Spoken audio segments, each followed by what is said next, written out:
নমস্কার বন্ধুরা, নন্দিনী সিম্পল কুকে আপনাদের সবাইকে জানাচ্ছি স্বাগত। আজকে আমি নিয়ে এসেছি দারুণ টেস্টি একটি রেসিপি। এই রেসিপিটি একটি রিকোয়েস্টেড ভিডিও। এক দাদা ভাই আমাকে রিকোয়েস্ট করেছিল এই রেসিপিটি আপলোড করার জন্য। দাদা ভাই, এই রেসিপিটি তুমি কিভাবে চেয়েছো আমি ঠিক বুঝতে পারিনি, তবে আমি আমার মতো করে তৈরি করেছি। আশা করছি তোমার ভীষণ ভালো লাগবে। একবার হলেও এই রেসিপিটি এভাবে তৈরি করে দেখতে পারো। আর এই রেসিপিটি পুরো দেখার অনুরোধ রইল। তাহলে চলুন বন্ধুরা, রেসিপিটি দেখে নেওয়া যাক। এই রেসিপিটি তৈরি করার জন্য প্রথমে এদিকে আমি নিয়েছি একটা কাঁচা আলু।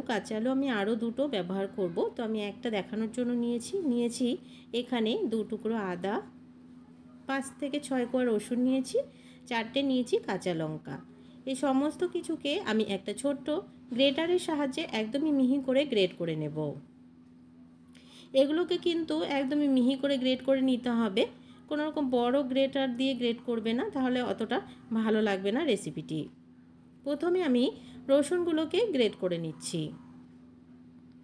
গ্রেটার যদি তোমাদের কাছে না থাকে তো এগুলো কিন্তু তোমরা থেতো করেও নিতে পারো, কিন্তু মিক্সিতে পেস্ট করে নেবে না, তাহলে কিন্তু রেসিপিটি একদমই ভালো লাগবে না খেতে।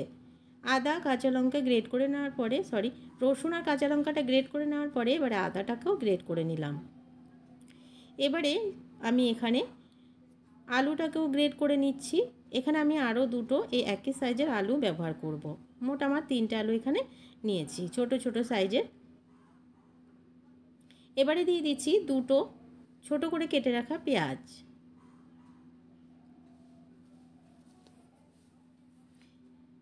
আর দিয়ে দেবো চায়ের কাপ মেপে এখানে নিচ্ছি চালের গুঁড়োটা আমি দিয়ে দিলাম। এখানে অবশ্যই চালের গুঁড়ো ব্যবহার করবে, বেসন ব্যবহার করবে না। বেসন ব্যবহার করলে রেসিপিটি ভালো লাগবে না।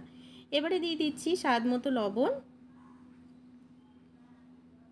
আর দিয়ে দিচ্ছি হাফ টিস্পুন মতো কালো জিরেটা দিলে রেসিপিটি খেতে দারুণ টেস্ট হয়। দিয়ে দিচ্ছি গরম মশলা হাফ টিস্পুন থেকে একটু কম, আর দিয়ে দিচ্ছি কালার হওয়ার জন্য কাশ্মীরি লাল লঙ্কার গুঁড়ো।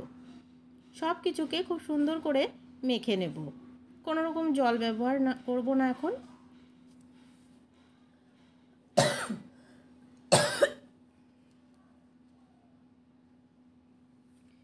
তো দেখো, সমস্ত কিছুকে খুব ভালো করে মেখে নিলাম। মাখাটা হাতে নিলে যখন দেখবে দলা দলা পাকিয়ে যাচ্ছে, তখন বুঝে নিতে হবে মাখাটা হয়ে গেছে। কোনো রকম জল কিন্তু আমি এখানে ব্যবহার করিনি। এবারে এদিকে একটা কড়াই বসিয়ে দিলাম, কড়াইতে দিয়ে দিয়েছি তেল। এবারে হাতের সাহায্যে একটু গোল গোল শেপ দিয়ে সবগুলোকে এক এক করে দিয়ে দেবো। একটু পাতলা করে শেপটা দেবে, তাহলে কি হবে, ভাজাটা তাড়াতাড়ি হয়ে যাবে। ঘরোয়া কিছু ইনগ্রিডিয়েন্টস দিয়েই রেসিপিটি তৈরি হয়ে যায়, বানাতেও খুব বেশি সময় লাগে না। এই রেসিপিটি সন্ধ্যাবেলা চায়ের সাথে বা দুপুরবেলা ভাতের সাথেও খেতে দুর্দান্ত টেস্ট লাগে। একবার হলেও ট্রাই করে দেখতে পারো। বাড়ির আশা করছি বাচ্চা থেকে বড় সবার ভীষণ ভালো লাগবে। উল্টে পাল্টে একটু গ্যাসের ফ্লেমটাকে লোতে রেখে 2-5টা প্রথমে ভেজে নেব। যখন দেখবে একটু গোল্ডেন ব্রাউন হয়ে গেছে, গ্যাসের ফ্লেমটাকে একটু বাড়িয়ে দিয়ে ক্রিস্পি করে এগুলোকে ভেজে নামিয়ে নিতে হবে। 2-5টা খুব ভালো করে গোল্ডেন ব্রাউন করে ভেজে নিলাম। এবার আমি গ্যাসের ফ্লেমটাকে বাড়িয়ে দিয়ে একটু গোল্ডেন করে আর একটু ক্রিস্পি করে ভেজে নিচ্ছি। এগুলো যত ক্রিস্পি হবে খেতে ততটাই টেস্ট লাগবে। এগুলো দেখো একদমই ভেজে নেওয়া হয়ে গেছে। এবারে নামিয়ে নিয়ে বাকিগুলোকেও ভেজে নিচ্ছি। সবগুলোকে ভেজে নিয়ে ফিরে এলাম। কতটা সহজ একটি রেসিপি, আর এই রেসিপিটি এভাবে তৈরি করলে দারুণ টেস্ট হয়। একবার যদি তৈরি করেন অবশ্যই কমেন্টস বক্সে জানাতে ভুলবেন না কেমন হয়েছে। আজকের রেসিপি যদি ভালো লাগে একটা লাইক করতে ভুলবেন না। অনুরোধ রইল, নতুন বন্ধু আমার চ্যানেলে যদি নতুন এসে থাকেন আমার চ্যানেলটিকে সাবস্ক্রাইব করে আমার পাশে থাকার অনুরোধ রইল। পাশে থাকা বেল আইকনটাকে প্রেস করে অল বাটনে ক্লিক করতে ভুলবেন না, এই ধরনের রান্নার নোটিফিকেশানগুলো সবার আগে আপনাদের কাছে পৌঁছে যাওয়ার জন্য। আর আজকের রেসিপি কেমন লাগলো কমেন্টস বক্সে জানাতেও ভুলবেন না, আর অনেক অনেক শেয়ার করে দেওয়ার অনুরোধ রইল।